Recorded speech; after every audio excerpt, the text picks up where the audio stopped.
As a Jewish person and as an American, I am horrified by the Israeli government's massacre of well over 65,000 Palestinians in Gaza.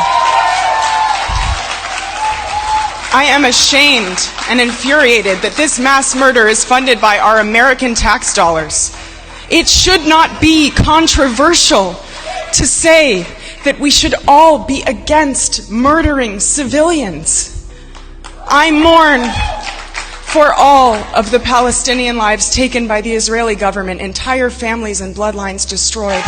I know that my call for a liberated Palestine comes from a desire for mutual safety of all people living in the region, and I know that my condemnation of Israel's bombardment of Gaza is not despite what I learned in Hebrew school, but because of it.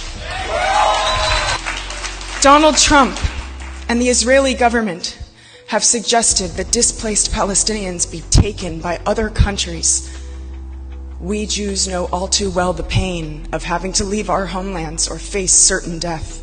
We have to look into the tearful eyes of the children of Palestine orphaned by American bombs and say no, never again is now, never again for anyone.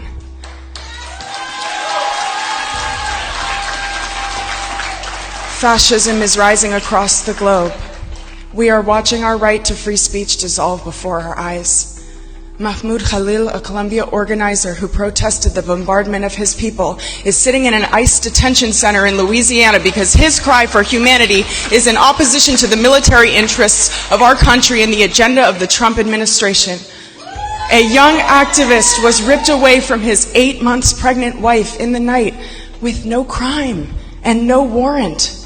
And Donald Trump says this violent disappearance was done to combat anti-Semitism.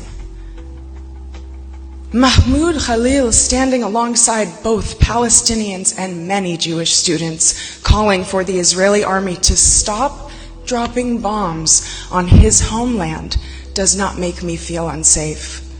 Elon Musk and Steve Bannon does. All struggles for liberation will be won by loudly opposing the corporations who fuel the destruction of our planet and the institutions that fuel mass death of our fellow human beings. Visibility is a responsibility. Those of us who have a platform must use our voices to ensure that speaking out is not outlawed altogether. Thank you.